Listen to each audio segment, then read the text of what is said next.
Finally, we're on a new channel called Fear the Walking Dead Reaction Channel. But it's not, I didn't say channel, I said reaction. Reactions. So, be expecting a full recap of Season 1 to 5, Season 1 to 4, and 5A. It's really hard. Let's begin now. We are back to catch you up on the first 4 seasons of Fear the Walking Dead, whether you like it or not. Whether you're new to the show, need a refresh, or are just turned on by recaps, this video is definitely for you. I'm Woody Tondorf. We're going to try to clock this in under 10 minutes, and this is the Skybound Rundown. Nailed it. We open in Los Angeles with Nick Clark, who wakes up in a drug den and finds his girlfriend eating someone's face. She's either a zombie or that heroin we took was bath salts. Cut to the hospital where he's visited by his family, his sister Alicia, his mom Madison, and his mom's boyfriend Travis Manawa. Travis also has an ex-wife Liza and a moody son Chris. I'm doing the best I can. Yeah, but that really doesn't help. Time for school. A kid named Tobias warns Madison the end times are near. Tobias is right, and things in LA quickly go to shit. Riots break out, people get eaten, and the Clippers win a championship. I mean, real end-of-the-world shit here. The Clarks and Manawas reunite in the city where they meet a barber named Daniel Salazar, who has a wife, Griselda, and a daughter, Ophelia. They escape back home just in time for the military to arrive. Fantastic! They're here to help. No, they're not. They're creating their own purge, and they kidnap Liza, Nick, and Griselda. Daniel tortures a soldier to get intel while Nick befriends a smooth-talking guy named Victor Strand, who promises to break them out. Daniel Scissorhands arrives for the rescue mission with a horde of walkers to sick on the soldiers. The military is no match for the undead or this loud propeller. Ouch. And the gang miraculously escapes. Well, except Griselda. She's dead. Strand drives everyone to his Malibu mansion and promises to sail them away in his boat. Liza reveals she got bit, and Travis is forced to kill her. See ya! The military firebombs Los Angeles, so our heroes set sail for San Diego. Chris becomes unhinged after his mother's death, while Alicia makes contact with a boy on the radio named Jack. Time for a quick vacation on an island! Just kidding. They ruin everything and have to bail. This will keep happening.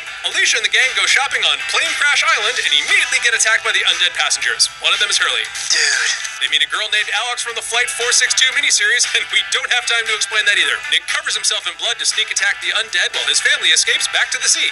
Madison allows Alex to get towed behind for safety until Strand cuts her loose. Oh, Strand, you cad. A new group of survivors comes aboard. Hey, it's Jesse McCartney! And Jack?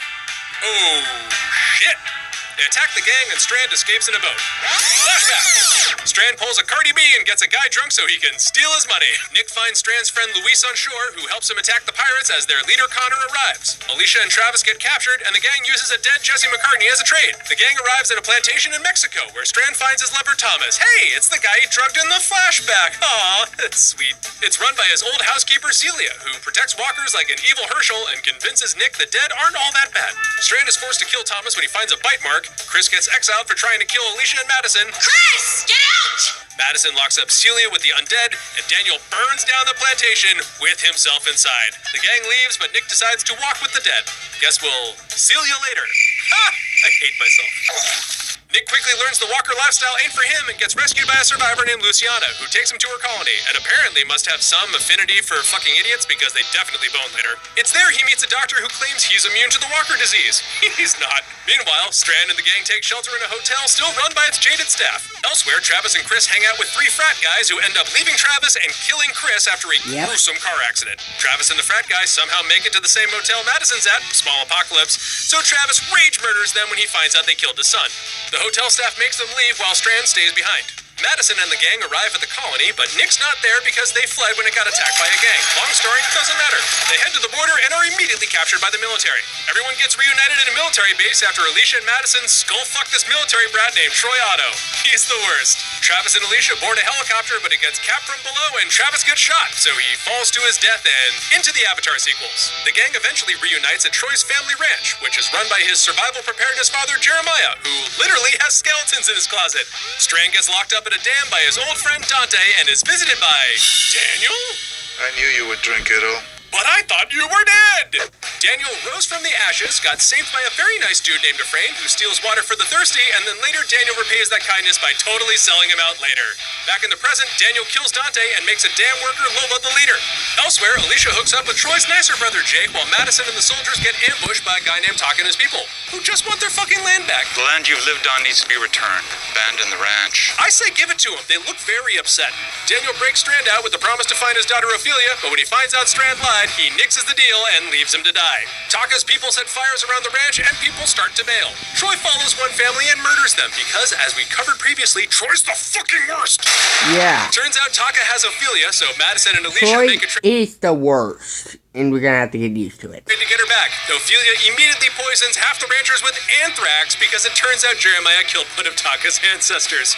Are you serious? Get the fucking skull! Oh my god! Out of options, Nick's forced to kill and behead Jeremiah to finally make peace with Taka. Taka's people move into the ranch and everyone gets along great.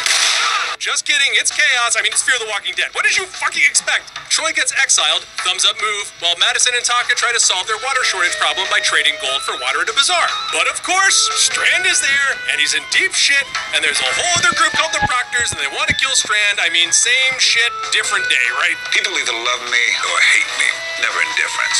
Madison uses the gold to bail him out, and he takes them to the dam, where they strike a deal to trade Ophelia and guns to the dam in exchange for their water. Troy uses a grenade launcher to lead a horde of walkers to the ranch as revenge for his exile. This is evolution. No, this is murder, Troy. Jake tries to stop him, but Nick accidentally hits melee instead of reload and ends up hitting Jake with a gun, knocking him down a hill, and Jake ends up dying. Don't worry about it, Jake. Troy's a piece of shit. The horde attack the ranch and everyone's forced to hole up in the cellar. The lack of air nearly kills and turns everyone except Alicia, who's rescued by Madison at the last minute.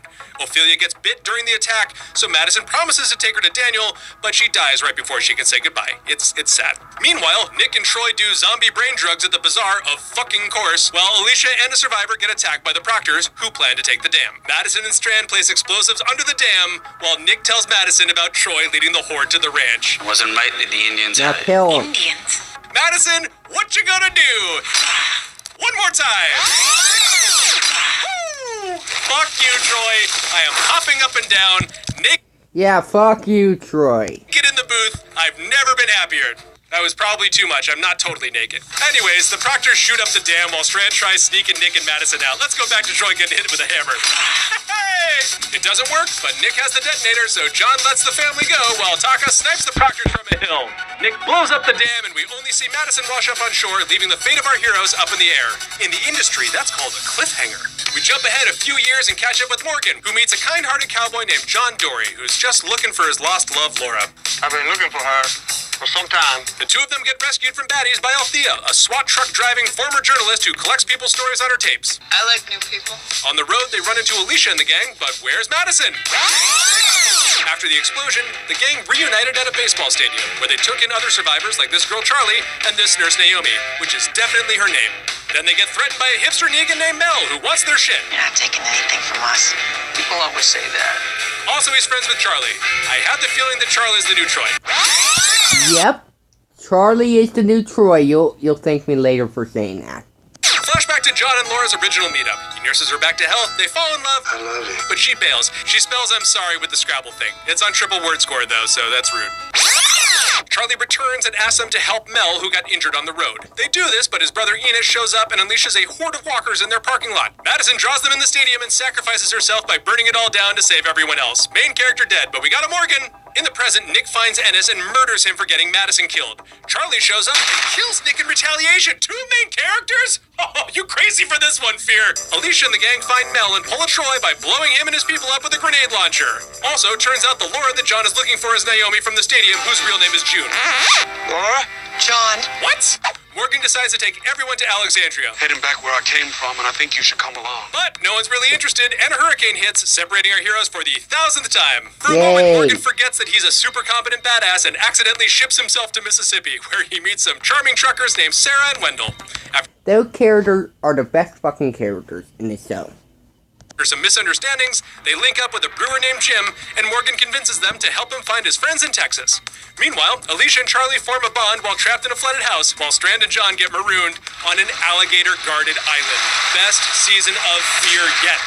On the road, Morgan runs into a new villain named Martha, who wants to make people strong by turning them. I'm sure you're asking yourself, can we get an origin story for this big bad? Because you really don't care, but anyways, here it is. She became a serial killer when society refused to help her dying husband. There. June and Al also run into Martha, who takes their SWAT truck and unloads on the gang on the road. They survive. Alicia and Charlie rescue John and Strand. Holy shit. They tie up Martha, and everyone reunites at a hospital. Jim gets bit, he goes to the roof, he tells them his recipe for beer and some of his favorite podcasts just in case the world comes back, and then he sacrifices himself so everyone can climb down. Martha escapes, she gets bitten, and then poisons the gang's water supply with antifreeze, which almost kills them. Morgan ties her to a car and cures everyone's antifreeze with beer. Morgan later kills Martha when she's turned and decides instead of going to Alexandria, they should find all the people on Al's tapes. Why not? It's something to do. Anyways, it fills time in an hour of our lives and, when we don't think about death. And that wraps up the first 4 seasons of Fear the Walking Dead. Anyways, if you want more context, check out our full season rundowns. And also, look at this. Look at this trailer for Fear the Walking Dead Season 5. I mean, how could you not get excited about this? Daniel's back. Dwight's in it for reasons. I mean, there's killer children. There's a plane. I mean, it's a fever dream, guys.